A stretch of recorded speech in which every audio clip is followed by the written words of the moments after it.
আজকে থেকে 1450 বছর আগে নবী মুহাম্মদ সাল্লাল্লাহু আলাইহি ওয়াসাল্লাম একদিন মসজিদে বসেছিলেন। এমত অবস্থায় একজন আগন্তুক মসজিদে প্রবেশ করলেন, যার শরীরে ধবধবে সাদা পোশাক ছিল এবং যার চুলগুলো প্রচণ্ড রকম কালো ছিল।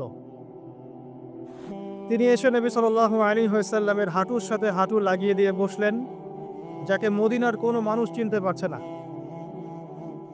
তার দুহাত নবী সাল্লাল্লাহু আলাইহি ওয়াসাল্লামের উরু এর উপরে রাখলেন, রেখে তাকে 4টা প্রশ্ন করলেন। প্রথম প্রশ্ন হচ্ছে, ইয়া মুহাম্মদ সাল্লাল্লাহু আলাইহি ওয়াসাল্লাম, হে মুহাম্মদ সাল্লাল্লাহু আলাইহি ওয়াসাল্লাম, আখবিরনি আনিল ইসলাম, আমাকে ইসলাম সম্পর্কে বলুন। নবী সাল্লাল্লাহু আলাইহি ওয়াসাল্লাম ইসলামের সংজ্ঞা বললেন, ইসলাম হচ্ছে তুমি আল্লাহর সাথে কাউকে শরীক করবে না, শুধুমাত্র আল্লাহর ইবাদত করবে, 5 ওয়াক্ত সালাত কায়েম করবে, নিসাব পরিমাণ সম্পদ হলে যাকাত প্রদান করবে, রমাদান মাসে সওম রাখবে, সামর্থ্য হলে হজ করবে। ইসলাম। তিনি বললেন, সাদাকতা, আপনি সত্য বলেছেন। ওমর রাদিয়াল্লাহু আনহু বলছেন, ফাআজিবনা লাহু ইয়াসআলুহু ওয়া ইউসাদ্দিকুহু, আমরা তার এই স্টেটমেন্টটা শুনে অবাক হলাম যে সে নিজেই প্রশ্ন করছে আবার নিজেই সত্যায়ন করছে। তিনি আবারও প্রশ্ন করলেন, আখবিরনি আনিল ঈমান, হে মুহাম্মদ সাল্লাল্লাহু আলাইহি ওয়াসাল্লাম, আমাকে বলুন ঈমান কাকে বলে। নবী সাল্লাল্লাহু আলাইহি ওয়াসাল্লাম বললেন, ঈমান হচ্ছে আল্লাহর প্রতি বিশ্বাস, তার সমস্ত ফেরেশতাদের প্রতি বিশ্বাস, সমস্ত নবী রাসূলগণের প্রতি বিশ্বাস, আসমানি কিতাব সমূহের প্রতি বিশ্বাস, পরকালের জীবনের প্রতি বিশ্বাস এবং তাকদীর বা ভাগ্যের ভালো মন্দের প্রতি বিশ্বাস। তিনি আবারও বললেন, সাদাকতা, সত্য বলেছেন আপনি। তিনি আবারও প্রশ্ন করলেন, ইয়া মুহাম্মদ সাল্লাল্লাহু আলাইহি ওয়াসাল্লাম, আখবিরনি আনিল ইহসান, আমাকে বলুন ইহসান কাকে বলে। নবী সাল্লাল্লাহু আলাইহি ওয়াসাল্লাম বলছেন, আল ইহসান, ইহসান হচ্ছে আন তা'বুদাল্লাহা কাআন্নাকা তারাহ, ইহসান হচ্ছে তুমি এমন ভাবে আল্লাহর ইবাদত করবে যেন তুমি আল্লাহকে দেখতে পাচ্ছো। ওয়া ইল্লাম তাকুন তারাহু ফাইন্নাহু ইয়ারাক, যদি তুমি তাকে দেখতে না পারো জেনে রাখবে আল্লাহ তোমাকে দেখছেন। ইহসান মানে একনিষ্ঠতা, আল্লাহ কনসিয়াসনেস, যেটার সাথে তাকওয়া জড়িত আছে। আর তাকওয়াই হচ্ছে আল্লাহর কাছে সম্মানের একমাত্র মানদণ্ড। ইন্না আকরামাকুম ইনদাল্লাহি আতকাকুম। চতুর্থবার সেই ব্যক্তি আগন্তুক, উজ্জ্বল সাদা জামা, কালো চুল, কুচকুচে কালো চুল। তিনি আবারও জিজ্ঞাসা করছেন, ইয়া মুহাম্মদ আখবিরনি আনিস সাআহ, আমাকে কিয়ামত সম্পর্কে বলুন, কিয়ামত কবে হবে। কি বললেন? কিয়ামত কবে হবে। তাহলে কিয়ামত সম্পর্কে সচেতনতা এটা দ্বীনের একটা অংশ, যেহেতু এখানে দ্বীনের বেসিক প্রশ্নগুলো করা হচ্ছে। এখানে নবী সাল্লাল্লাহু আলাইহি ওয়াসাল্লাম বলছেন, মাল মাসউলু আনহা বিআ'লাম মিনাস সাইল, এ বিষয়ে প্রশ্নকারী এবং উত্তরদাতা উভয়ের জ্ঞানী সমান। প্রশ্নকারীর চেয়ে উত্তরদাতা বেশি জানে না, মানে এক্স্যাক্টলি কোন ডেটে, কোন সালে, কখন কিয়ামত হবে কেউ বলতে পারে না। কে পারবে? এবারে প্রশ্নকারী থেমে যাচ্ছেন না, তিনি আবারও প্রশ্ন করছেন, ফাখবিরনি আন আমারাতিহা, তাহলে আমাকে কিয়ামতের কিছু সাইন্স এবং নিদর্শন বলুন। কিয়ামত কবে হবে এক্স্যাক্টলি আমরা বলতে পারছি না, কিন্তু আমাকে কিছু নিদর্শন বলে দিন। নবী মুহাম্মদ সাল্লাল্লাহু আলাইহি ওয়াসাল্লাম এবার 2টো নিদর্শন বলছেন, মাত্র 2টো। লক্ষণীয় বিষয় হচ্ছে যে নবী সাল্লাল্লাহু আলাইহি ওয়াসাল্লাম সারা জীবনে কিয়ামতের শত শত নিদর্শন বলেছেন, তিনি এই হাদিসে মাত্র 2টো বলেই শেষ করে দিলেন। 2টোর মধ্যে একটা হচ্ছে, ওয়ান তারাল রুফাতাল উরাতাল আলাতা রিয়াশাই ইয়াতাতাওয়ারুনা ফিল বুনিয়ান ওয়া আন তালিদাল আমাতু রাব্বাতুহা। এই 2টা। এক, যখন তুমি দেখবে দাসী তার মনিককে প্রসব করছে, দাসী তার মনিককে জন্ম দিচ্ছে, কিয়ামতের জন্য অপেক্ষা করতে থাকো। এবং 2, যখন দেখবে রাখাল শ্রেণীর নগ্ন পায়ের, নগ্ন দেহের মানুষেরা উঁচু উঁচু অট্টালিকা নির্মাণের প্রতিযোগিতা করছে, ফান্তাজিরিস সাআহ, তখন কিয়ামতের অপেক্ষা করতে থাকো। লক্ষণীয় বিষয়, নবী সাল্লাল্লাহু আলাইহি ওয়াসাল্লাম সারা জীবন শত আলামত বলেছেন কিয়ামতের, কিন্তু এখানে মাত্র 2টো। এরপরে এই ব্যক্তি চলে গেলেন। ওমর রাদিয়াল্লাহু আনহু বলছেন, ফালাবিসনা মালিয়ান, আমরা খুব নিশ্চুপ হয়ে বসে থাকলাম। এরপরে রাসূল সাল্লাল্লাহু আলাইহি ওয়াসাল্লাম বলছেন, ইয়া ওমর, হে ওমর, আতাদরি মানিস সাইল, তুমি কি জানো এই ব্যক্তি কে ছিল প্রশ্নকারী? উমর ইবনে খাত্তাব তিনি বলছেন আল্লাহু ওয়া রাসূলুহু আ'লাম, আল্লাহ এবং তার রাসূল ভালো জানেন, আমরা জানি না। এবারে নবী সাল্লাল্লাহু আলাইহি ওয়াসাল্লাম অ্যানসার করছেন ইন্নাহু জিবরিল, এই ব্যক্তি ছিল জিবরাইল আলাইহিস সালাম। আতাকুম ইউআল্লিমুকুম দীনাকুম, তিনি এসেছিলেন তোমাদেরকে তোমাদের দিন শেখাতে। আতাকুম ইউআল্লিমুকুম দীনাকুম, তিনি এসেছিলেন তোমাদেরকে তোমাদের দিন শেখাতে, তিনি নিজে শিখতে আসেন নাই, তোমাদেরকে তোমাদের দিন শেখাতে তিনি এসেছেন। তাহলে দিনের বেসিক 4টা প্রশ্ন আমরা পেলাম। আর বলে রাখি এই হাদিসটা সহিহ মুসলিমে আছে, মিশকাতে আছে, এবং এই হাদিসটা নবী সাল্লাল্লাহু আলাইহি ওয়াসাল্লামের জীবনের শেষের দিকে হাদিস, প্রথম দিকের নয়, জীবনের শেষের দিকে। শেষের দিকে নবী সাল্লাল্লাহু আলাইহি ওয়াসাল্লাম এখানে দিনের বেসিক 4টা প্রশ্নের উত্তর দিয়েছেন। ইসলাম কাকে বলে আমরা জানলাম, ইসলামের 5 পিলার, কালিমা, সালাত, সাওম, যাকাত, হজ। ঈমানের 6 পিলার, আপনারা জানেন এটা। আল্লাহ বিশ্বাস, ফেরেশতা, নবী রাসূল, আসমানি কিতাব, তাকদীর এবং পরকাল। এই 6টাকে মুখে স্বীকৃতি দিতে হয়, অন্তরে বিশ্বাস করতে হয়, কাজে বাস্তবায়ন করতে হয়। যারা মুরজিয়া তারা মনে করে, মুরজিয়া মানে শৈথিল্যবাদী, তারা মনে করে যে খালি মুখে স্বীকৃতি দিলেই যথেষ্ট, কাজের প্রয়োজন নাই। লা ইলাহা ইল্লাল্লাহ বলেছে এনাফ, আর কিছু লাগবে না। ওদের আকীদা হচ্ছে আমল করলেও হয়, না করলেও হয়, আর ঈমান বাড়েও না কমেও না। তাদের মতে একজন সাধারণ ব্যক্তির ঈমান আবু বকর সিদ্দিক রাদিয়াল্লাহু আনহুর ঈমান সেম। নাউযুবিল্লাহ। অপোজিশনে একটা দল আছে খাওয়ারেজ, যারা মনে করে যে কেউ কবিরা গুনাহ করলেই কাফের, কবিরা গুনাহ করলেই সে হত্যার যোগ্য কাফের হয়ে যায়। এটাও একটা বাতিল আকীদা। মূল বিষয়টা হচ্ছে যে ঈমানের জন্যে স্বীকৃতি এবং এই যে মনের বিশ্বাস, এটা হচ্ছে মূল শেকড়, আর আমল হচ্ছে ফরু, মানে শাখা প্রশাখা। আমল ভালো হলে আপনার ঈমান বাড়তে থাকবে, পাপের কাজ করতে থাকলে ঈমান কমে যাবে।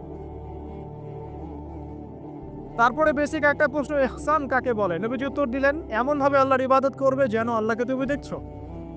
এই চেতনা নিয়ে যারা ইবাদত করতে পারে তারা ইহসানের মধ্যে আছে। এর সাথে কিন্তু তাসাউফ শব্দটা জড়িত আছে, আল্লাহর মারিফতকে বুঝতে পারা। আর এখন কিন্তু তাসাউফ একটা ফরগটেন প্যাথ, এই রাস্তায় কেউ চলতে চায় না এখন। এবং তাসাউফের নামে অনেক কিছু বিকৃতি হয়েছে দিনের মধ্যে, এদিকে অনেকে নিজেদের দর্শন হারিয়ে ফেলেছে। কিন্তু তাসাউফের একটা পরিশুদ্ধ রূপ কিন্তু আছে, এমনভাবে আল্লাহর ইবাদত করো যেন তুমি আল্লাহকে দেখছো, আল্লাহকে ফিল করা, মারিফত অর্জন করা। আর চতুর্থ প্রশ্ন করেছেন কিয়ামত কবে হবে। জীবনের শেষের দিকে নবী সাল্লাল্লাহু আলাইহি ওয়াসাল্লাম ইসলাম শেখাচ্ছেন, তার মধ্যে কিয়ামত কবে হবে প্রশ্নটাকে তিনি রেখেছেন অত্যন্ত গুরুত্বের সাথে। কারণ তিনি বলছেন আমি জানি না কবে কিয়ামত হবে। প্রশ্নকারী উত্তরদাতার জ্ঞান সমান। আবার প্রশ্ন করা হচ্ছে, তাহলে আমাকে জানাই দেন আলামত কি কি। তার মানে বুঝতে পারলাম যে আমরা যারা 1450 বছর পর হাদিসটা শুনছি, তাদের কিয়ামত সম্পর্কে সচেতন থাকা উচিত কিছুটা। 1450 বছর আগের হাদিস, তখন তারা এগুলো সম্পর্কে সচেতন ছিলেন। সাহাবায়ে রাদিয়াল্লাহু আনহুম আলোচনা করছেন মসজিদে, নবী সাল্লাল্লাহু আলাইহি ওয়াসাল্লাম যাচ্ছেন, জিজ্ঞাসা করছেন কি বিষয়ে কথা বলছো তোমরা? সাহাবীরা বলছেন আমরা কিয়ামত নিয়ে কথা বলছি, আলামাতুস সাআ নিয়ে কথা বলছি। তখন নবীজি সেই বিখ্যাত হাদিসটা বলেছেন যে এই 10টা বিষয় সংগঠিত হওয়ার আগ পর্যন্ত কিয়ামত হবে না। মানে 10 major signs of the last day, মানে শেষ দিবসের 10টা বড় বড় সাইন, এগুলো সবচেয়ে মেজর। তার মধ্যে 1 নম্বর দাজ্জালের খুরুজ, ইয়াজুজ আর মাজুজের আগমন, দাব্বাতুল আরদ, ঠিক আছে, 3টা বড় বড় ভূমিকম্প, পূর্বে, পশ্চিমে, মাঝখানে, ইয়েমেন থেকে আগুন বের হওয়া, ঈসা ইবনে মারইয়ামের আগমন ইত্যাদি। এরকম 10টা মেজর সায়েন্স দেয়া আছে, এটা আলাদা হাদিস। এখানে নবী সাল্লাল্লাহু আলাইহি ওয়াসাল্লাম মেজর সায়েন্স দুটো বলেননি, এটা কিন্তু ওই 10টা মেজর সায়েন্সের চেয়ে কম, মানে ছোট অংশের সায়েন্স। এখানে দুটোর কথা বলা আছে, এক যখন দাসী তার মনিবকে জন্ম দিবে, আরেকটা হচ্ছে সমাজের সবচেয়ে দরিদ্র শ্রেণীর মানুষেরা উঁচু উঁচু অট্টালিকা নির্মাণের প্রতিযোগিতা করবে। এখন আখিরুজ্জামান সম্পর্কে স্টাডি করতে গিয়ে, আপনি যদি স্টাডি করেন, আর আখিরুজ্জামান সম্পর্কে স্টাডি করতে গেলে শুধুমাত্র কোরআন এবং হাদিসের নলেজটা যথেষ্ট নয়, এর সাথে অবশ্যই আপনাকে হিস্ট্রি জানতে হবে, ক্লাসিক্যাল হিস্ট্রি, ওয়ার্ল্ড হিস্ট্রি, পাশাপাশি ওয়ার্ল্ড অ্যাফেয়ার্স বুঝতে হবে, বিশ্বে কোথায় কি হচ্ছে, এবং অর্থনীতি জানতে হবে। এই তিনটা জ্ঞান খুব ইম্পর্টেন্ট। নাহলে আমরা হাদিসগুলোকে দিয়ে বর্তমান প্রেক্ষাপটকে মেলাতে পারবো না, ডিল করতে পারবো না। আসেন, এখানে দুটো সাইন বলা হচ্ছে এবং এটাকে গুরুত্ব দেওয়া হচ্ছে। যদি আমরা ধরে নেই যে এখানে 100% প্রশ্ন করা হয়েছে, তাহলে 25% প্রশ্ন হচ্ছে কিয়ামত সম্পর্কে। বুঝতে পারছি? 4টা প্রশ্ন। যদি আমরা ধরি যে 100% ইন টোটাল কনভারসেশন, তাহলে 25% হচ্ছে কিয়ামত সম্পর্কে। তাহলে নিঃসন্দেহে এই বিষয়টা সম্পর্কে সচেতনতা জরুরি। কি জন্য জরুরি? যাতে করে আমরা হতাশ হয়ে বসে থাকি এই জন্যে, বরং আমরা যেন পরিস্থিতি সম্পর্কে সচেতন হয়ে উৎকৃষ্ট কর্মপন্থা বের করতে পারি, এই জন্য জরুরি। তাহলে সাহাবায়ে কেরাম রাদিয়াল্লাহু আনহুমের কি প্রয়োজন ছিল তারা মসজিদে বসে কিয়ামত সম্পর্কে আলোচনা করতেন? দুটো আলামত, এখানে দুটো অনলি। এখান থেকে আমাদের আজকের লেকচারের মূল জায়গা শুরু হচ্ছে। দেখুন, 1 নাম্বার যে আলামতটা নবী সাল্লাল্লাহু আলাইহি ওয়াসাল্লাম বলেছেন সেটা হচ্ছে যখন দাসী তার মনিবকে জন্ম দিবে। দাসী কি মনিবকে জন্ম দিতে পারে? দাসী কাকে বলে? দাসী তো বোঝেন। দাসী কি তার মালিককে জন্ম দিতে পারে? উলামায়ে কেরাম অনেক ব্যাখ্যা করেছেন। সবচেয়ে কমন যে ব্যাখ্যাটা করা হয়েছে সেটা হচ্ছে যে পিতা মাতার সাথে দাস দাসীর মতো আচরণ করা হবে। এটা কিয়ামতের একটা বড় নিদর্শন। এটা ব্যাখ্যা করার জন্য এখন খুব বেশি দূর যেতে হয় না, আপনি পেপার পত্রিকা এবং প্রিন্ট অ্যান্ড ইলেকট্রনিক মিডিয়াগুলো ঘাটলেই দেখতে পাচ্ছেন পিতা মাতার সাথে আজকে কি রকম নির্মম আচরণ করা হচ্ছে। এই তো কয়েকদিন আগে আমরা দেখলাম যে একজন ছেলে নিজের হাতে তার মাকে গুলি করে মেরে ফেলল। আর নিউজ তো সব আসে না, যে কয়েকটা আসে সেগুলোর আলোকে আমরা কিছু ইনফরমেশন পাই, কিন্তু এরকম কত যে ঘটনা এই প্রত্যেক দিন ঘটছে দিনে রাতে দেশের আনাচে কানাচে আমরা কিন্তু জানি না। আমরা কয়েকটা ধর্ষণের খবর পাই, কিন্তু প্রত্যেক দিন যে কত মেয়ে ধর্ষিত হচ্ছে এগুলো খবর তো আমরা পাই না। পিতা মাতার সাথে দাস দাসীর মতো আচরণ করা হবে, এটা একটা ব্যাখ্যা। এখন দেখুন, এই জামানায় এসে সম্পর্কের মূল্যগুলো যেন কমে গেছে। সম্পত্তির জন্য পিতা তার সন্তানকে বের করে দিচ্ছে, ত্যায্য করছে, আবার পুত্র পিতাকে হত্যা করছে, ছেলে মাকে হত্যা করছে, ভাই ভাইকে খুন করছে, বোন বোনে চুলাচুলি করছে, প্রতিবেশী মারামারি কাটাকাটি করছে, নিজের ভাই বোন যুদ্ধে লিপ্ত হচ্ছে সম্পত্তির জন্য। এবং এই প্রতিটা বিষয়ে আলামত কিয়ামতের আলামত। একটা উত্তর আগে দিয়ে রাখি, এখানে যে 2টা আলামত বলা হয়েছে এর সাথে ওই 10টা আলামত ব্যতীত, কিয়ামতের ওই যে 10টা বড় বড় আলামত, এগুলো ব্যতীত বাকি আলামতের বেশিরভাগই মিলে যায় এবং এটা চেইনের মতো মিলে যায়। এটা বোঝার জন্য আপনার ইন্টেলেকচুয়াল একটা নলেজ দরকার। ইনশাআল্লাহ আল্লাহ পাক সেটা আপনাকে দান করবেন ইনশাআল্লাহ, যদি আপনি ওপেন মাইন্ডেড হন, সংকীর্ণ মন না হন। দেখুন, সামাজিক মূল্যবোধটা ভেঙে গেছে, আত্মীয়তার সম্পর্কগুলো এখন আগের মতো নাই। ইভেন প্রতিবেশী কে সেটা খোঁজ নেওয়ার প্রয়োজনে মানুষ মনে করেন।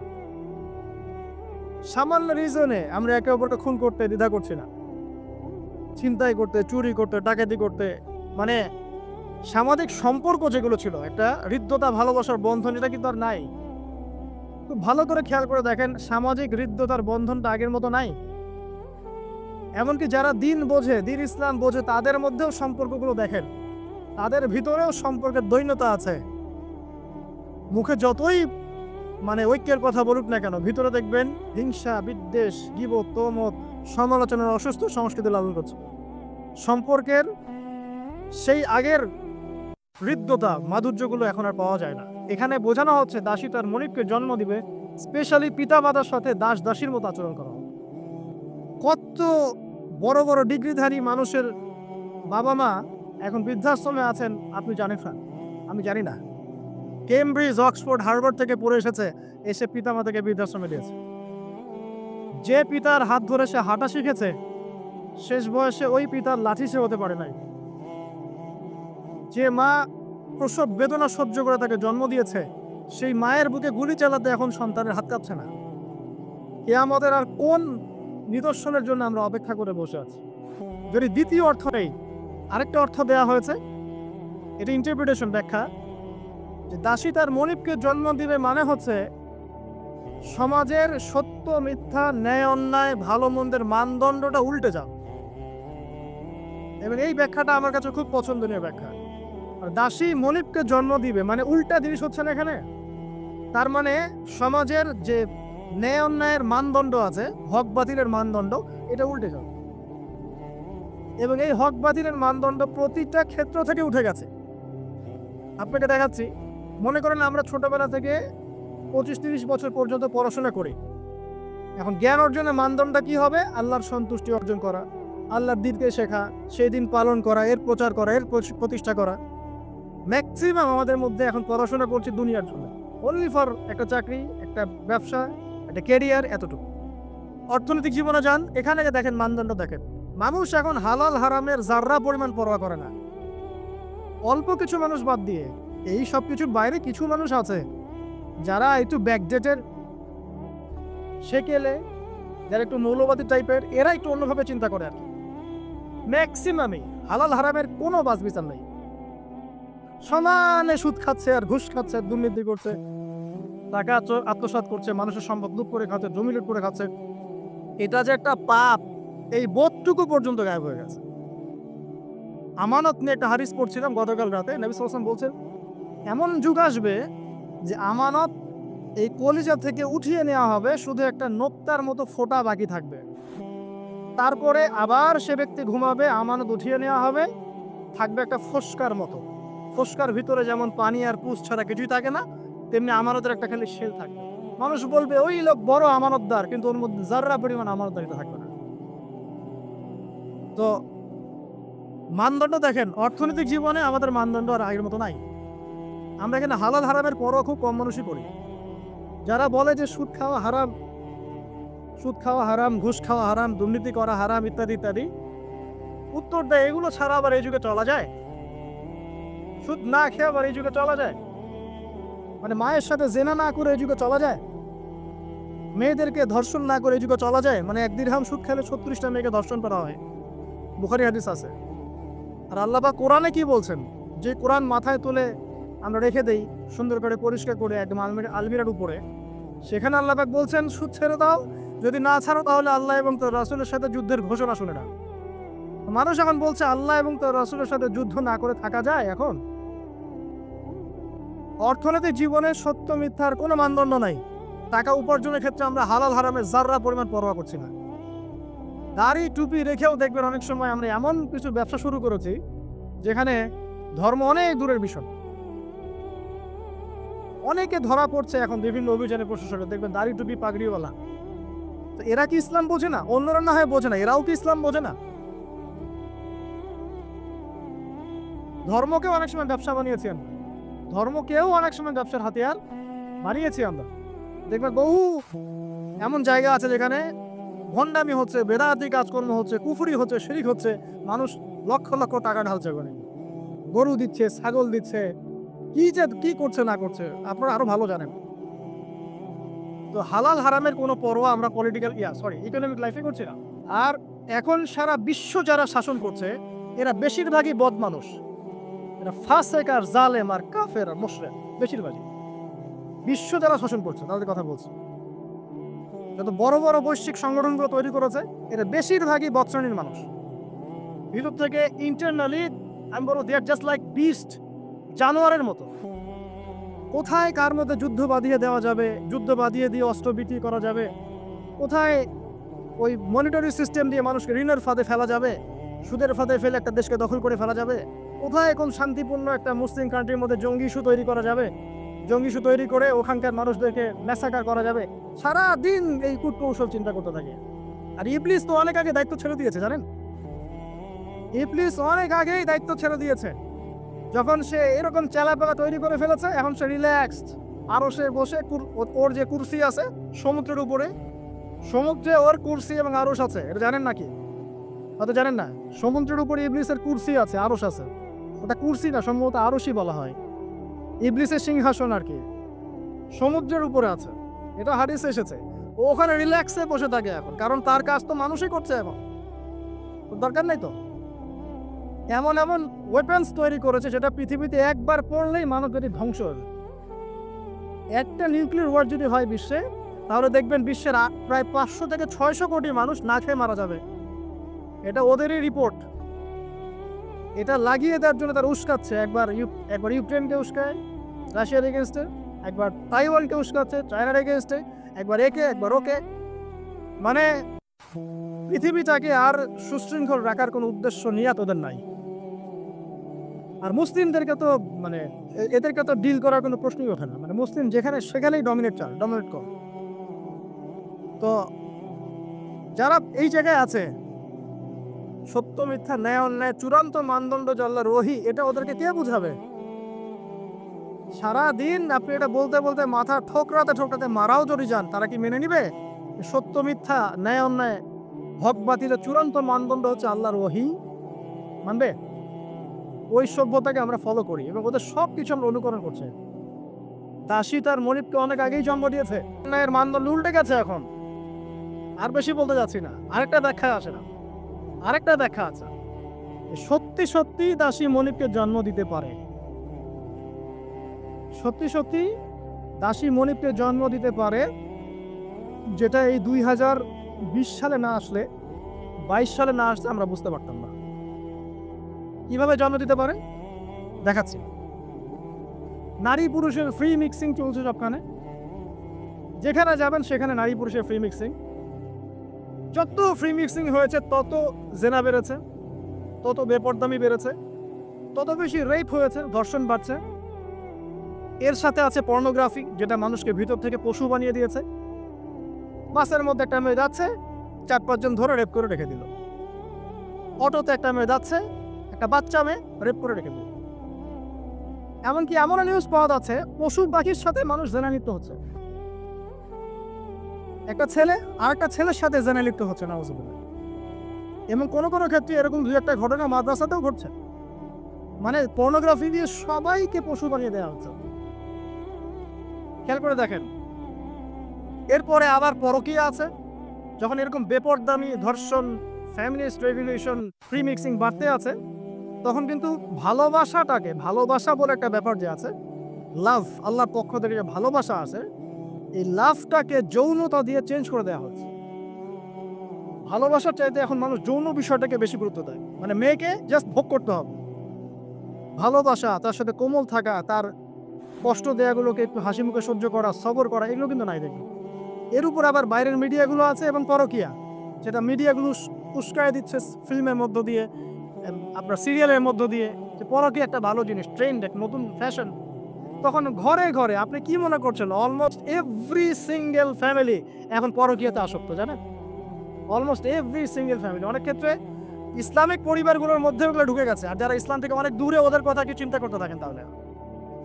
কেউ স্বামী স্ত্রীকে নিয়ে সন্তুষ্ট না, স্ত্রীর স্বামীকে নিয়ে সন্তুষ্ট না, ভিতরে ভিতরে ভাঙন চলছে। আর যখন এই ভাঙনগুলো চলতে আছে, তখন মেয়েরা সন্তান জন্ম দেওয়ার ফুরসত পাচ্ছে না। দেখা যায়, একটা জরিপে দেখা গেছে যে বিয়ের আগে একটা ছেলে প্রায় 20 থেকে 22টা মেয়ের সাথে যৌন সম্পর্ক করে। এটা নাউজুবিল্লাহ বলছেন, বাট আমি আরেকটা হাদিস পড়ছি রিসেন্টলি, যেখানে নবী সাল্লাল্লাহু আলাইহি ওয়াসাল্লাম বলছেন আখিরুজ জামানে একটা ছেলের পিছনে এমন একটা সময় আসবে, যেটা এখন আসে না আলহামদুলিল্লাহ, এমন একটা সময় আসবে যে একটা ছেলের পিছনে 30-40 জন মেয়ে ঘোরাঘুরি করবে শুধু যৌন সম্পর্কের জন্য।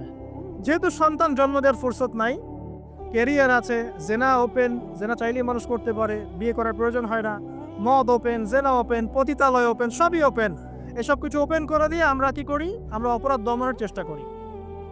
কি চমৎকার সাইকোলজি আমাদের, বাহবা দিতেই হয়। সব ওপেন, ওদের ওখানে ওপেন। তো ওখানে আর মেয়েরা চাকরি বাকরি এসবের দিকে ফোকাস করতে করতে সন্তান জন্ম দেওয়ার সময় নেই। কি করতে হবে? দরিদ্র যে কান্ট্রিগুলো আছে, যেমন ওই যে ইন্দোনেশিয়া, শ্রীলঙ্কা, কোনো কোনো ক্ষেত্রে আরও যে আপনার ওই যে আফ্রিকার কিছু কান্ট্রি, নাইজেরিয়া, যে ঘানা, যে মালি, এই টাইপের যে কান্ট্রিগুলো আছে, দরিদ্র, একদম দরিদ্র কান্ট্রি, এদের থেকে মেয়েদেরকে হায়ার করো। কিসের বিনিময়ে? যে তোমাকে ডলার দেওয়া হবে। ডলার কি জিনিস সেটা তো বোঝেন। এটা অস্ত্র সারা বিশ্বকে শাসন করা। আমি ছাপাবো, আমার প্রেস আছে, আমার সিনেট আছে, আমরা ছাপাবো, আর আমরা হচ্ছি ওয়ার্ল্ডের সুপার পাওয়ার, আমরা চাইলে ছাপাতে পারি, আমাদেরকে বলার কেউ নাই। ছাপাবো, ওইটা দিয়ে আমি তেল কিনবো। গুড পয়েন্টে আসেন, ওইসব দরিদ্র কান্ট্রি থেকে মেয়েদেরকে নিয়ে ডলারের বিনিময়ে মেয়েদের গর্ভটা ভাড়া নেওয়া হচ্ছে। 9 মাস এখানে স্পার্ম ইনজেক্ট করা হবে এবং এর ফলে একটা বেবি হবে, এবং এই বেবিকে অনেক ভালো কিছু খাওয়াতে হবে। এই জন্য 9 মাস তাকে খুব ভালো পানি, ভালো খাবার দেওয়া হয়। এরপর যখন মেয়েটা গর্ভ হালাস ধরে, বাচ্চাকে রেখে সে তার কাজ শেষে চলে গেল, ডলারের বিনিময়ে তার গর্ভ ভাড়া নেওয়া হয়েছে। এবার এই যে বাচ্চাটা জন্ম নিল, এই বাচ্চাটা কার? দাসীর না মনিবের? বলেন। মনিবের। কার এটা? মনিবের। এই যে দাসী মনিবকে জন্ম দিয়ে চলে গেল, এই ব্যাখ্যা আমরা আজকে থেকে 5-10 বছর আগেও বুঝতে পারতাম না। তার মানে কোরআন এবং সুন্নাহ কি কিয়ামত পর্যন্ত থাকবে না? একটা সাইনকে কেন্দ্র করে অনেকগুলো বিষয় বলা সম্ভব হলো। তাই বলছি, এই দুটোর সাথে কিয়ামতের ছোট ছোট আলামতগুলো সবগুলোই মোটামুটি কানেক্টেড। 2 নম্বরে আসেন, নবী সাল্লাল্লাহু আলাইহি ওয়াসাল্লাম বললেন, ওয়ান তারাল হুফাতাল উরাতাল আলাতা রিয়াশা ইয়াতাতাওয়ালুনা ফিল বুনিয়ান। যখন তুমি দেখবে, কয়েকটা বিশেষণ বলেছেন, সমাজের সবচেয়ে নিম্ন শ্রেণীর রাখাল শ্রেণীর, খালি পায়ের, খালি গায়ের, মানে নগ্ন দেহ, নগ্ন পা রাখাল শ্রেণীর মানুষ, তারা উঁচু উঁচু অট্টালিকা নির্মাণের প্রতিযোগিতা করবে। বিষয়টা কি স্বাভাবিক? এটাও তো ওইটার মতোই, যে মানদণ্ড উল্টে গেল, দাসী মনিবকে জন্ম দিল, এটাও তো মানদণ্ড উল্টেই মনে হচ্ছে। কিন্তু এটা হবে কিয়ামতের আগে, নবীজি বলেছেন তার পবিত্র জমানে অবশ্যই হবে। এটা যে হয়ে গেছে অলরেডি, এটা বোঝার জন্য কি আমার খুতবা দেওয়ার দরকার আছে? স্পেশালি আমরা যারা এই যে বড় বড় সিটিসগুলোতে থেকে অভ্যস্ত, ঢাকায় থাকি, নিউ ইয়র্কে থাকি, ব্রিটেনে থাকি, মেলবোর্নে থাকি, বড় বড় সিটিসগুলো, দুবাইয়ে থাকি, তাদের কাছে কি এই বিষয়গুলো চোখে স্পষ্ট দেখা যায় না? এমন কোনো হিস্ট্রি পড়েন না আপনি, এমন কোনো সময় কি গিয়েছিল পৃথিবীর উপর যখন পুরো পৃথিবীর এই হাইলি কনস্ট্রাক্টেড বিল্ডিংসের প্রতিযোগিতা ছিল? একটা সময় ছিল, সেটা হলো আদ এবং সামুদ জাতির সময়, যখন তারা নিজেদের মধ্যে এসব কনস্ট্রাকশন নির্মাণের প্রতিযোগিতা করত। আল্লাহ পাক ওদেরকে ধ্বংস করে দিয়েছে। তো ওটা সারা বিশ্বে গ্লোবালি ছিল না, ওই একটা কওমের মধ্যেই সীমাবদ্ধ ছিল। এটা কিভাবে সম্ভব? রাখাল শ্রেণীর মানুষ অট্টালিকা তৈরি করবে। এখানে 3-4টা ব্যাখ্যা হতে পারে। এক,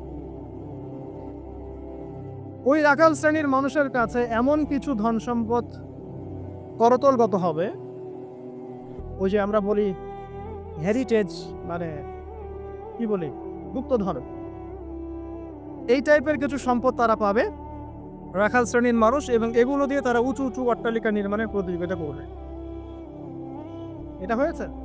একসময় যাদের খাবার টাকা ছিল না, পায়ে স্যান্ডেল ছিল না, গায়ে জামা ছিল না, আল্লাহ পাক ব্ল্যাক গোল্ড দিয়ে দিয়েছেন, অয়েল, ব্যাস সেল করো আর অট্টালিকা নির্মাণ করো, সেল করো আর অট্টালিকা নির্মাণ করো। হয়েছে না এটা মিডল ইস্টে? মধ্যপ্রাচ্য এটা বাস্তব সাক্ষী। 2, হতে পারে ব্যাখ্যা এমন যে এমন কোন অর্থনৈতিক উৎস সারা বিশ্বে চালু করা হবে যার মধ্য দিয়ে নিতান্ত দরিদ্র মানুষেরা অট্টালিকা তৈরি করার সুযোগ পাবে। সেটা কি? সেটা হচ্ছে বর্তমান সভ্যতার রিবা এবং সুদভিত্তিক এই মনিটরি সিস্টেম। এই সুদভিত্তিক মনিটরি সিস্টেম এবং ব্যাংকিং সিস্টেমের মাধ্যমেই সম্ভব রাখালের অট্টালিকা নির্মাণ করা। সে গিয়ে বলবে, আমার জমি আছে, আমি জমি চাই, আমার ফ্ল্যাট দরকার, এটা দরকার, ওটা দরকার। ওকে লোন নাও, 1 কোটি টাকা নাও, তোমাকে 10 বছর সময় দিচ্ছি, 10 বছর পর তোমাকে 1,50,00,000 দিতে হবে।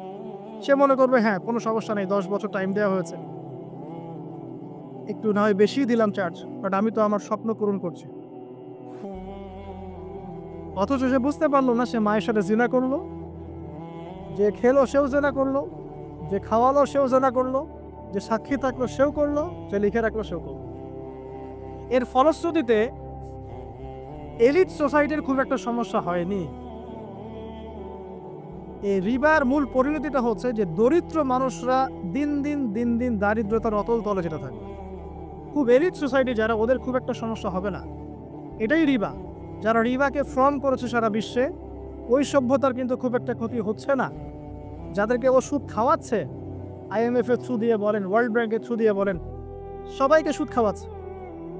ঋণ চাচ্ছ, ঋণ দিব, এইসব শর্তগুলো দেখে ঋণ দিব, তবে আমাকে এত পার্সেন্ট দিতে হবে, অত পার্সেন্ট দিতে হবে।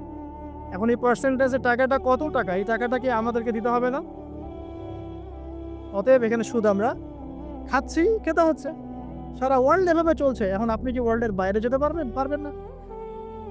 সারা বিশ্বে এভাবে এই সুদভিত্তিক মনিটরি সিস্টেমের মধ্য দিয়ে দরিদ্র শ্রেণীর মানুষকে উঁচু উঁচু অট্টালিকা নির্মাণের সুযোগ করে দেওয়া হয়েছে। সংক্ষেপে বললাম।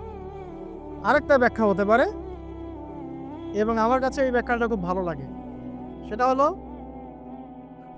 দুর্নীতি এবং করাপশনের মধ্য দিয়ে কালো টাকা অর্জন করে সেই টাকা দিয়ে দরিদ্র রাখাল শ্রেণীর মানুষ উঁচু উঁচু অট্টালিকা নির্মাণ করবে। এটা জাজল্যমান প্রমাণ এখনকার যত মুসলিম কান্ট্রি আছে সবগুলো মুসলিম কান্ট্রি করাপশনের মধ্য দিয়ে, কালো টাকার মধ্য দিয়ে, জুলুমের মধ্য দিয়ে, মানুষের টাকা আত্মসাতের মধ্য দিয়ে, সরকারি মাল আত্মসাতের মধ্য দিয়ে কোটি কোটি টাকার মালিক হয়েছে কালো টাকা সব, এবং এটা একটা বড় অংশ পাচারও করা হয়ে গেছে। তো তিনটা ব্যাখ্যা মিলাতে পারবেন আপনি কিভাবে একজন রাখাল শ্রেণীর মানুষ উঁচু উঁচু অট্টালিকা নির্মাণ করতে পারে। হয় তার কাছে গুপ্তধন সে প্রাপ্ত হবে আল্লাহর পক্ষ থেকে, অথবা সে সুদভিত্তিক ব্যাংকিং সিস্টেমের মধ্যে দিয়ে এটা করবে, অথবা সে জুলুম এবং করাপশনের মধ্য দিয়ে এটা করবে। তবে শেষ কথা হচ্ছে, সবকিছু করার পরেও কিয়ামত পর্যন্ত এই হাদিসে জিবরিলে তার নাম রাখালি থেকে যাবে, রাখালি থেকে যাবে, রাখালি থেকে যাবে। আপনি কি বুঝতে পারছেন? সম্মান দেওয়ার মালিককে।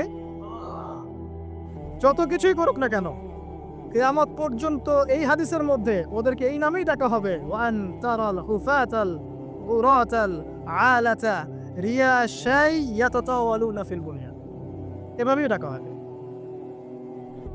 এই সায়েন্সগুলো নবী সাল্লাল্লাহু আলাইহি ওয়াসাল্লাম বলেছেন। এর পাশাপাশি আরো অনেক কথা তিনি বলেছেন।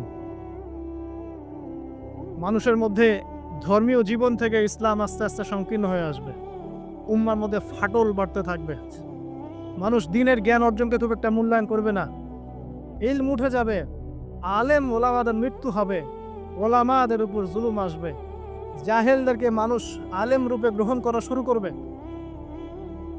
মানুষ ইসলামকে বিকৃত ব্যাখ্যা করা শুরু করবে, এবং এমন একটা সময় আসবে যে কাফের মুশরিক মুনাফিকরা পর্যন্ত ইসলামের ব্যাখ্যা নিয়ে মুসলিমদের সাথে তর্ক করবে। পারিবারিক বন্ধন ভাঙবে, বাবা মা সন্তান সন্ততি পারিবারিক বন্ধন ভাঙবে, প্রচুর জেনা বাড়বে এবং জেনাকে মানুষ হালাল মনে করবে, প্রচুর মাদক বাড়বে, মাদককে মানুষ হালাল মনে করবে, পরকীয়াকে মানুষ হালাল মনে করবে, বাদ্যযন্ত্রগুলোকে মানুষ হালাল মনে করবে, বিনোদনের নামে, এন্টারটেইনমেন্টের নামে মানুষ এমন এমন হারাম কাজে লিপ্ত হবে যার ফলশ্রুতিতে তাদেরকে একদিন বানর এবং শুয়োর বানিয়ে দেওয়া হবে।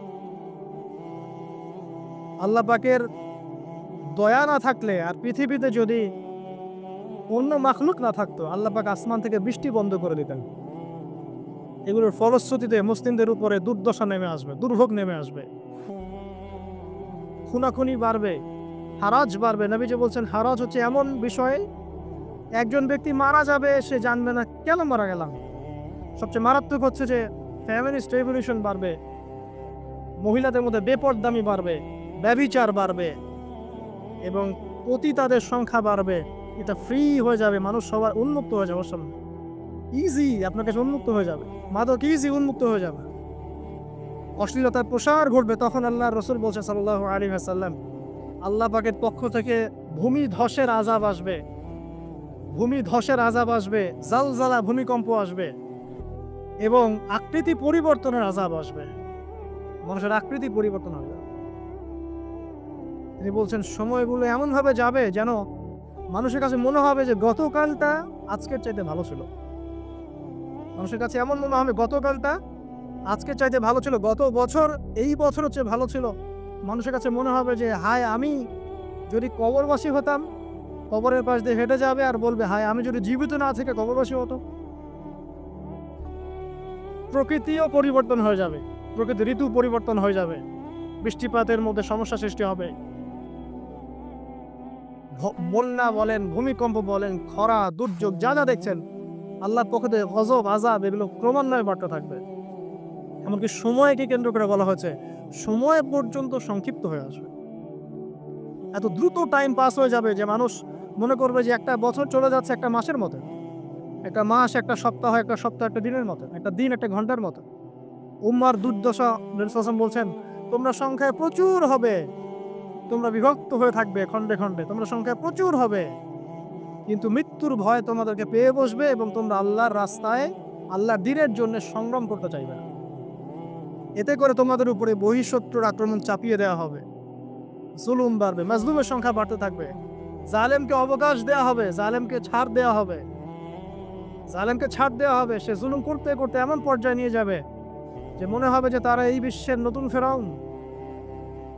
জিউসরা শক্তিশালী হবে, জিউসরা শক্তিশালী হবে, ইসলামের এগেইনস্টে যে শক্তিগুলো আছে এরা শক্তিশালী হতে থাকবে, ওদের মধ্যে ইউনাইটেড বন্ড দেখা যাবে।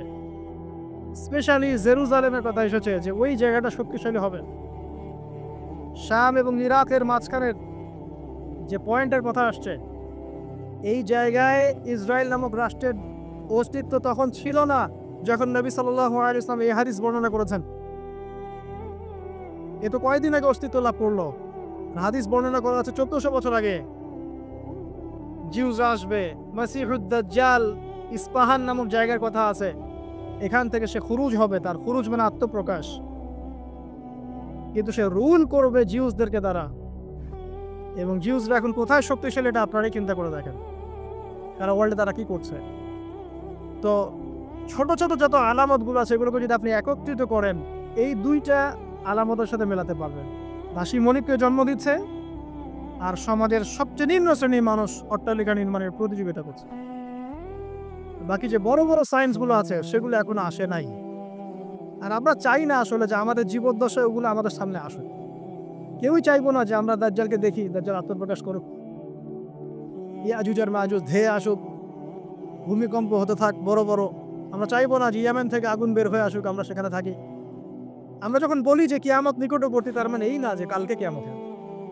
মূলত এই বিষয়টা বোঝানো হয় যে কিয়ামতের সায়েন্সগুলোর নিদর্শনগুলো একটা একটা একটা একটা করে এমনভাবে আবির্ভূত হয়েছে যেন পুঁথি থেকে মালা ছিঁড়ে ছিঁড়ে পড়লে যত দ্রুত আবির্ভূত হয়, এভাবে এসেছে।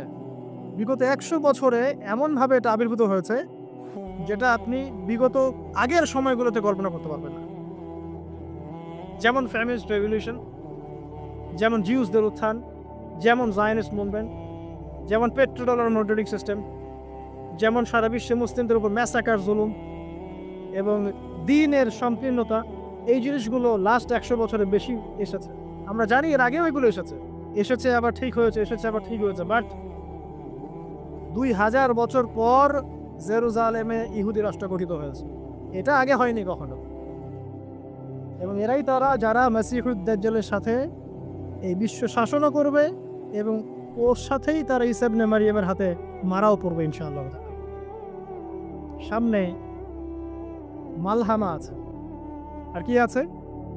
মহাযুদ্ধ আছে, জেরুজালেমের উত্থান আছে, জিউসদের উত্থান আছে, দাজ্জালের শাসন আছে, ইমামুল মাহদির আগমন আছে, তার হাতে মুসলিমদের বিজয় আছে, ঈসা ইবনে মারিয়ামের আগমন আছে, তার হাতে দাজ্জালের নিহত হওয়ার ঘটনা বাকি আছে, ঈসা ইবনে মারিয়ামের হাতে জেরুজালেম থেকে ওয়ার্ল্ড ওয়াইড ইসলামিক শাসন এখনো বাকি আছে, ইয়াজুজের মায়াজুজের আগমন বাকি আছে এবং ওদের ধ্বংস বাকি আছে।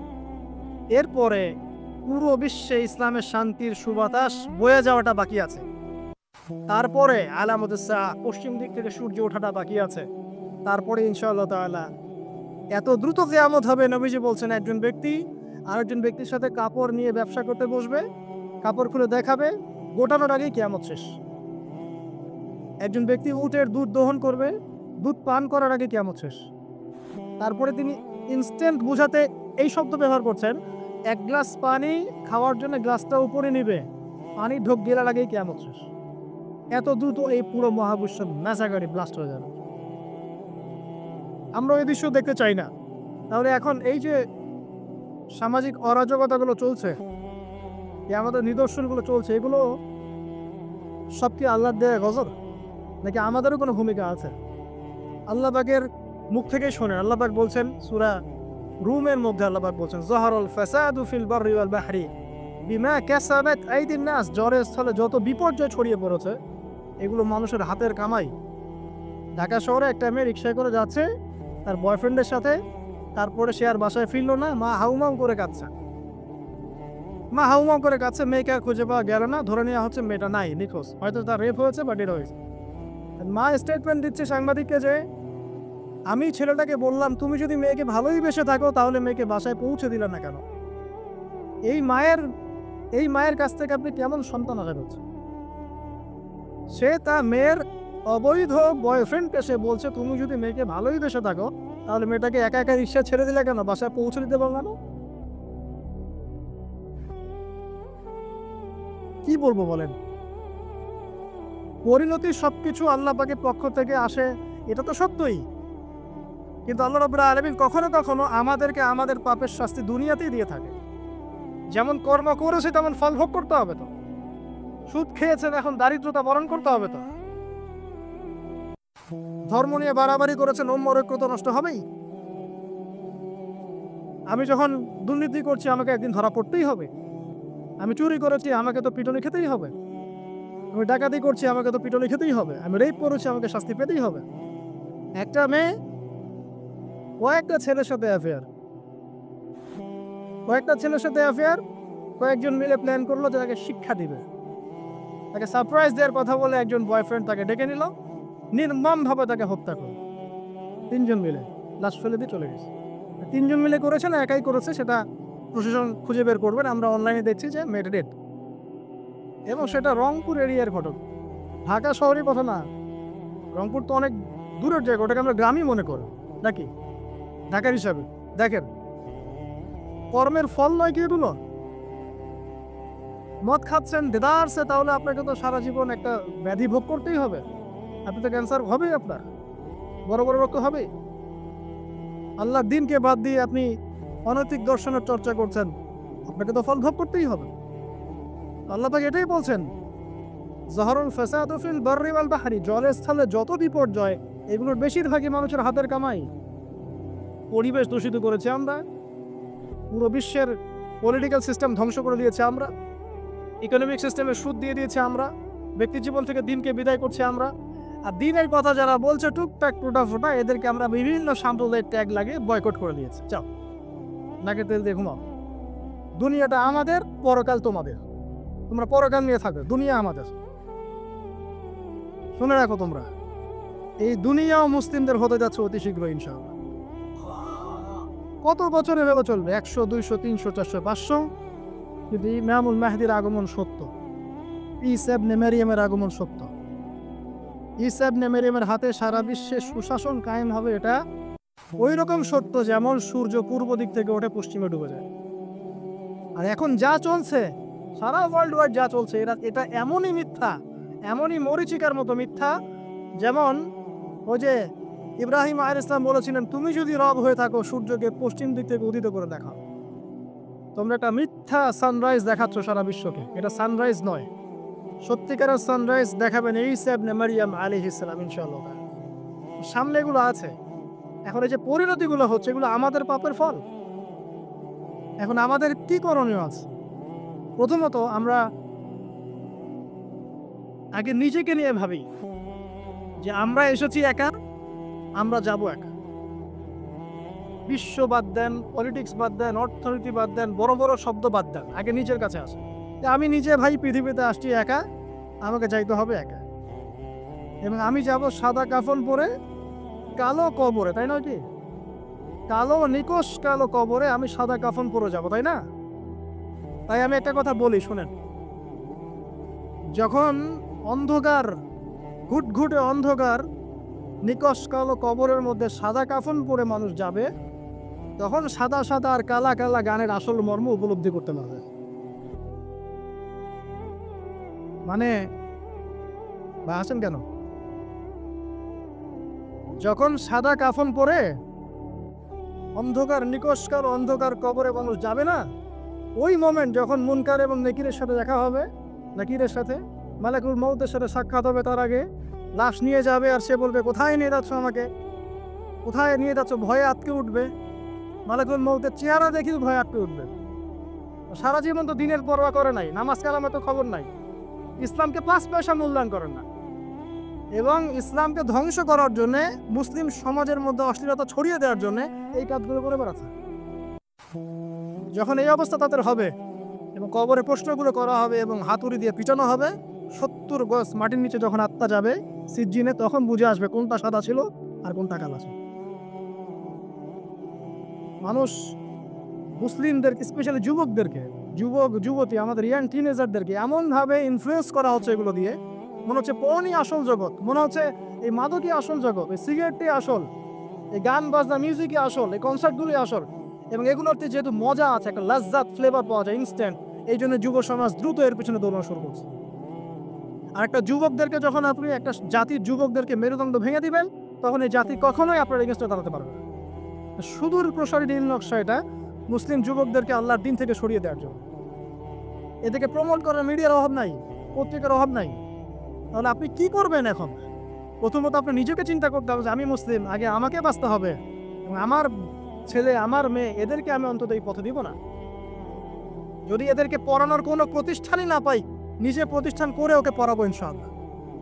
যদি সেটাও না পারি, আমার কাছে একা একা বসে শিখবে ইনশাআল্লাহ, কি সমস্যা? যদিও এটার পক্ষে আমি খুব স্ট্রং মত দিই না, আমাদেরকে চেঞ্জ করতে হবে সিচুয়েশন। যদি দেখেন কোনো অপশনই খোলা নাই, সবখানেই ফিতনা, সবখানেই ফাঁসা, কি করবেন? আপনার ছেলে মেয়েকে তো পড়াতে হবে। আমার ওয়াইফ আমাকে বলছে আমার বেবিকে আমি কোথাও দিব না। কি করবা তাহলে? আমি 10 বছর পর্যন্ত পড়াবো। সে মাশাআল্লাহ আরবি জানে, উর্দু জানে, ফার্সি জানে, সবই জানে, তা আমি পড়াবো ওকে। বললাম যে এভাবে হবে না, এভাবে হবে না। কতদিন আপনি আটকে রাখবেন সন্তানকে? যখন সে বাইরে যাবে দেখবে জেনা উন্মুক্ত, মেয়ের উন্মুক্ত, বেপরদামে উন্মুক্ত, পর্ন উন্মুক্ত, সব উন্মুক্ত, মাদক উন্মুক্ত। সৎসঙ্গ না থাকলে, ভালো প্যারেন্টিংস না থাকলে, আপনার ভালো পরিবেশ না থাকলে, ভালো সোসাইটি কমিউনিটি না করতে পারলে আমি আমাদের সন্তানদেরকে বাঁচাতে পারবো না। ওরা ওদের দেহকে নষ্ট করবে না ঠিকই, কিন্তু ওদের আত্মাটাকে পুড়িয়ে ঝাঁঝরা করে ছেড়ে দিবে, আত্মাটাকে কলুষিত করে শেষ করে দিবে। আর সমাজের এই অসঙ্গতিগুলো যখন চলছে আর আমাদের আত্মা কাঁদে না, আমাদের খারাপ লাগে না, আমাদের পাপবোধ জাগ্রত হয় না, বুঝতে হবে ওই ঈমান আর আমাদের মধ্যে নাই, যে ঈমান থাকলে এই পাপ দেখলে মানুষের খারাপ লাগা সৃষ্টি হয়। একজন আলেম বলেছেন, যখন দেখবেন বাসায় কোরআনের উপর ধুলা পড়ে গেছে, তখন বুঝে নেবেন যে আপনার কলবেও ধুলা পড়েছে। কি করব? নিজে বাঁচার জন্য আগে নিজেকে চিন্তা করতে হবে যে আমি আখিরাতের বান্দা, দুনিয়াতে এসেছি মেহমানের মতো, আল্লাহ কিছু দায়িত্ব কর্তব্য দিয়েছেন, টাইম শেষ হবে, আল্লাহ পাক টাইম দিয়ে নিয়ে চলে যাবে। কাউকে আল্লাহ পাক এখানে রাখেন নাই, দুনিয়াতে কেউ চিরস্থায়ী হয় নাই। যত বড় বড় শক্তি ছিল, ফেরাউন, নমরুদ, হামান, কারুন, কেউ পৃথিবীতে চিরস্থায়ী হয় নাই। আজকের বিশ্বে যারা আছে বড় বড় বড় শক্তি, কেউ পৃথিবীতে চিরস্থায়ী হবে না। এগুলো শুধুমাত্র সময়ের ব্যাপার মাত্র, সময় চলে যাবে, এরাও শেষ, কেউ থাকবে না, না মুমিন, না কাফের, না মুশরিক, কেউ না। অতএব যারা এসেছে তারা চলে যাবে, এই ফিলিংসটা সবার আগে জরুরি। এই ফিলিংসটা আসলে পরে আমার প্রথম দায়িত্ব হচ্ছে ইলম অর্জন করা, তারপরে লক্ষ্য স্থির করা যে আমার জীবনে তো একটা লক্ষ্য আছে। এভারেজ লাইফ লিড করবে সবাই, 1999 জন মানুষ এভারেজ লাইফ লিড করে, খায় দায় ফুর্তি করে, স্ত্রী সহবাস করে, বাচ্চা পয়দা করে, শেষ, ডেড, শেষ বয়সে ক্যান্সার, ডায়াবেটিস, মারা গেল। এটাই করতেই কি দুনিয়াতে এসেছি? দিন ইসলাম নিয়ে আমাদের কোনো স্বপ্ন নাই? যারা ইতিহাস পড়ে দেখেন, যারা যুগে যুগে ইসলামের অগ্রগামী ছিলেন, তারা কি আমাদের মতোই এভারেজ মুসলিম ছিলেন, নাকি এক্সট্রা অর্ডিনারি কিছু তারা করতেন? আর আমরা কি আমাদের উম্মার মধ্যে ছোটখাটো বিষয়গুলোকে নিয়েই পড়ে থাকবো? আর কতদিন আমরা এগুলো নিয়ে পড়ে থাকবো? আর কতদিন আমরা একে অপরের গীবত, তহমত, সমালোচনার, হাত বাঁধার, পায়ে পা লাগানো আর আমি এসব নিয়ে পড়ে থাকবো? তাও শান্তি পান, তারপরে আমাদেরকে দিনের জন্য কিছু করতে দেন, যুব সমাজকে করতে দেন, যারা এখন করতে চায় আগ্রহী ওদেরকে কোনো রাস্তা দেখান।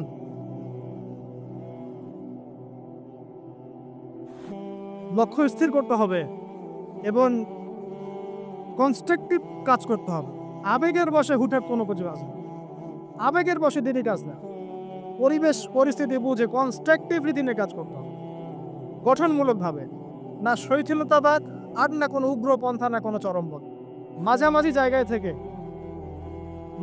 জায়গায় থেকে হক বাতিলের পার্থক্য বুঝে পরিবেশ, সমাজ, দেশ, বিশ্বের পরিস্থিতি উপলব্ধি করে যখন যে ইনিশিয়েটিভ নেওয়া প্রয়োজন সেভাবে কনস্ট্রাকটিভলি উম্মাকে এগিয়ে নিতে হবে। তার প্রথম শুরুটাই হবে জ্ঞান অর্জন দিয়ে। জ্ঞান অর্জন নাই, কিচ্ছু নাই। তারপর হচ্ছে আমল দিয়ে। জ্ঞান আছে, এবার আমল করতে হবে। যারা আমল করে না, প্র্যাকটিসিং মুসলিম না, এদের দ্বারা আল্লাহর উম্মার খেদমত নেবেন না। তাহলে বড় বড় কথা বলতে হবে না, আমল করে দেখাতে হবে। ইকোনমিক লাইফে হালাল হারাম বেঁচে চলতে হবে।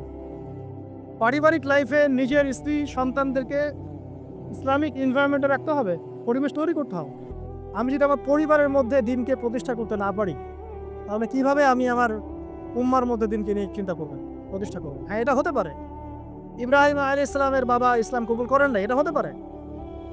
নূহ আলাইহিস সালামের সন্তান ইসলাম কবুল করেন, এমনটা হতে পারে। কিন্তু এগুলো রেয়ার ঘটনা।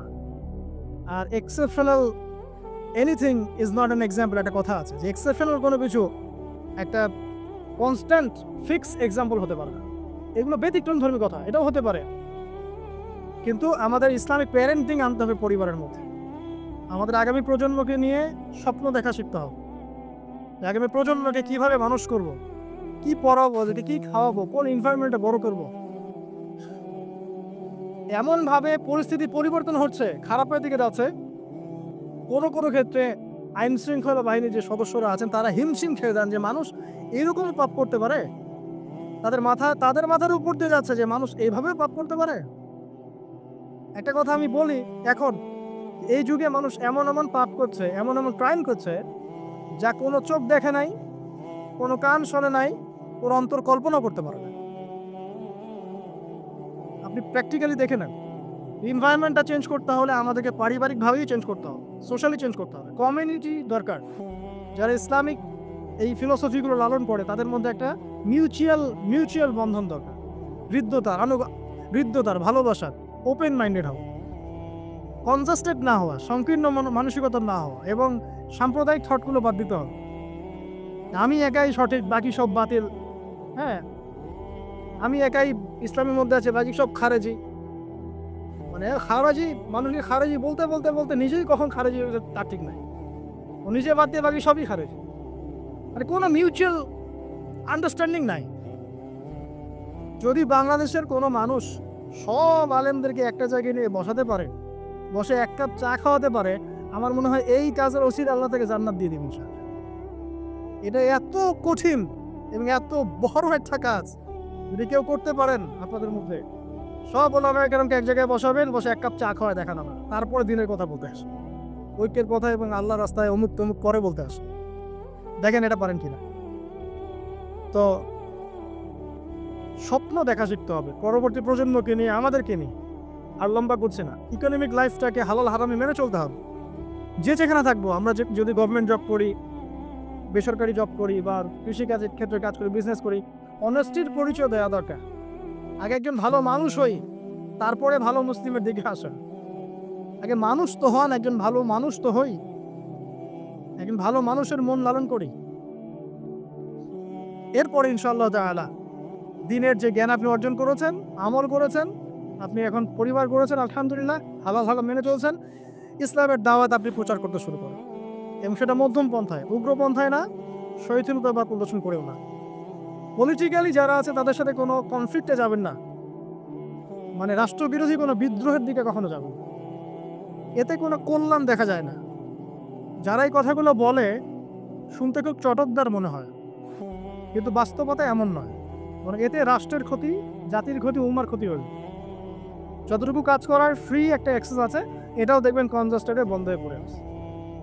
অতএব এইসব উদ্ভট ফিলোসফির দিকে যাওয়ার প্রয়োজন নাই। বরং যারাই থাক, উত্তম নসিহত করেন, ভালো নসিহত করেন, ভুল হলে সংশোধন করে দেন গঠনমূলকভাবে। এরপরেও যদি না কথা শুনে, আলহামদুলিল্লাহ, ছেড়ে দেন। খালি উপদেশ দেন, আপনি উপদেশ দাতা, আপনি তাদের প্রতি দারোগা নন। যার যার কর্মফল শেষে ভোগ করবে। আল্লাহ পাক বলছে, বলেন যখন এরকম অন্যায়, অত্যাচার, পাপাচার চলতে থাকবে, আল্লাহ পাক বলছেন তখন আমার পক্ষ থেকে আমি বড় আযাবের আগে, পরকালের বড় শাস্তির আগে দুনিয়াতে ছোট ছোট আযাব পাঠাতে থাকবো। আল্লাহ তো বলেছেন পাঠাবেন, রিল্যাক্স থাকেন ইনশাআল্লাহ তাআলা।